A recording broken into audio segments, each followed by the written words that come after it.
In this video, I'm going to show you some of the best techniques for spiking in Volleyball Legends. If you haven't seen me on the leaderboard, I'm theneumanncraft, also known as Frozen, one of the top players in the game. Let's jump right in.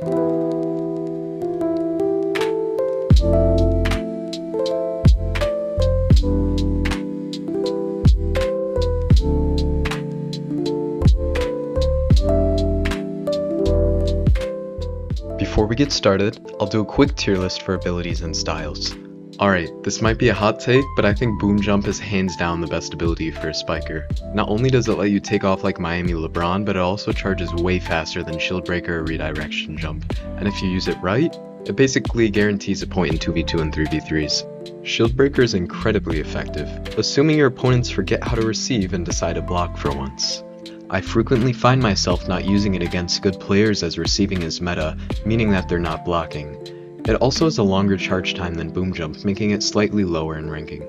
Redirection Jump, if used properly during spikes, can be used even against top players to ensure points almost every time. Unfortunately, it has a longer charge time than Boom Jump. Despite Curve Spike getting a buff and having more curve than my physics final, it's quite ineffective against high skill players who just receive and don't block. Additionally, it has quite a long charge time.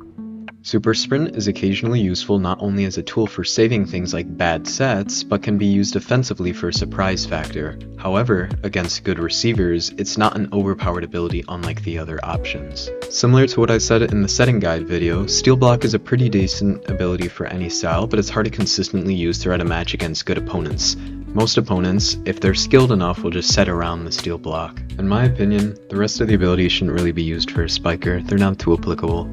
We'll now talk about the types of styles for spiking. Most noticeably, Timeskip Hinata is above Sanu for spiking in 2s. I believe this is the case as a result of his good receiving, which can be attributed to his high speed stat.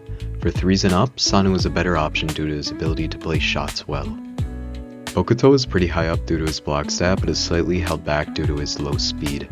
Osama, in my opinion, is just a worse Bokuto as a result of his even lower speed, however he still has max jump and spike, making him a viable spiker. Uchishima has more speed than both Bokuto and Osama, but has less jump and less serve, making him slightly less of a viable option. Starting with one of the most underrated skills, situational awareness is everything. Being able to respond to different situations is vital in becoming not only a good spiker, but an overall good player. One thing I commonly see low-leveled players do is spike the ball into either blocks or into receivers. At a low level, in most cases, this should not be done. Simply, set around the blocker or spike in a different direction. I mean, I feel it's kinda dumb that I even have to say this, but think before you spike. I see so many people saying, oh, my teammate's so bad, but I just see them spike into a block. You're not using your head. We'll now introduce tilting as a mechanic. Except for Sanu, tilting can be utilized to manipulate the downwards angle the shot takes. If you forward or W tilt, the ball goes at a sharp downwards angle. If you introduce side tilting to either direction while downwards tilting, it travels in a slightly higher angle. This can be utilized to ensure you don't hit the net while down tilting. For back tilting, or S tilting, it can be utilized to hit easy backline shots. If used with side tilting using A or D, the ball travels downwards faster, landing closer towards the net comparatively to without tilt. While the way in which the angle is affected by tilting is the same for Sanu, there is an accentuated effect on his side tilts. This makes the ball move left or right when tilting left or right respectively. This lets Sanu hit some crazy crosses and lets him deceive receivers on where he is spiking. We'll now transition into spiking techniques. If a blocker pre-jumps in anticipation for a quick spike, delay the spike. You can spike the ball quite low if you back or S tilt. If the opposing team starts to predict your delays, then you can pre-jump and even pre-click your spike to instantly score. Prior to spiking, receivers can see where you are looking. If skilled, you can either shift lock or flick your camera to fake out or leave the receiver guessing as to where you are going to spike. This is a very powerful technique which can be even used in top leaderboard games. We'll now go into the various types of spikes. We'll start with spiking certain set types. Starting with simple sets, pre-jump the ball and spike. Ideally, you'd be aimed at a location with no receivers, however, I know you guys aren't perfect, nor am I, so if there are receivers, you can delay your spike until they quite literally set nothing. Then you can spike the ball. We'll now cover spiking bumps. It's pretty basic. Stand close to the person bumping and wait to spike the ball. You can pre-jump it or even jump right as soon as the setter bumps. We'll now cover how to spike a stop set. If you're missing a few neurons and don't know how to properly take advantage of one, simply wait till the blocker or receiver is on cooldown and spike the ball. Spiking instant sets, also known as Jumpscare sets, is pretty hard to prepare for, but to spike them, simply run up to the ball and backwards tilt as you spike, because backwards tilting lets you hit the ball at a lower height. If you've done a few lines and are cracked out of your mind, consider pre-jumping if you know your setter's instant setting. However, this is quite risky as you will not be backlined to receive any spikes. Gliding to spike is quite good in many situations. If your setter is timeskip Kageyama, it's all the better. Pre-jump in a direction, then spike at an opening. Good players also pay attention to whether the opposing team's receiver set too early to be able to spike the ball when they're on set cooldown. Additionally, if there are no openings, blockers in front of you, or even if you mess up your glide in general, you can jump once more after you glide to reposition your camera and spike. Spiking from back blocks is an overpowered method to gain a few points. To do this, stand close to the back blocker, then backwards tilt as you spike, directly from the block.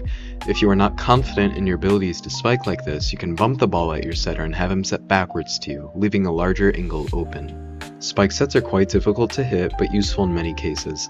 I find that when attempting to spike another spike, having your setter as a low-powered spike character helps. Backwards tilting with S makes your shots consistent and not hit the net. However, all types of tilt can be used for spike sets as long as the set is high enough. For those wondering, backwards spike setting is possible, but I don't think it's too viable. Spiking randomly, also known as Apeing as a spiker, is quite the valuable tool and should be utilized, however not overutilized. For example, if you spike the ball that your setter is about to set and it is likely to throw the enemy team off, it'll probably score. If you do this every point, it won't be a surprise, they'll catch on, and then you'll be throwing away possession, which is bad. A type of aping that's quite effective, especially in the lower ranks, is when you pre-jump onto the ball and spike. It works even in pro lobbies sometimes. Lastly, counterspiking is a useful technique which many players don't know about. Essentially, it is just spiking a spike. I find it easier to backwards tilt when I counterspike, however, tilting is not necessary to hit the shot. I would suggest not down tilting as hitting the net seems inevitable whenever I do it. Alright guys, that's it. If you guys subscribe or send this guide to a friend, I'd appreciate it a lot. Sorry if the guide was a little too basic for some of y'all crazy leaderboard players, but I hope you learned something nonetheless. And if you guys have a friend who sets, my setting guide is pretty comprehensive and in my opinion better than this spiking guide, as I'm obviously more comfortable setting.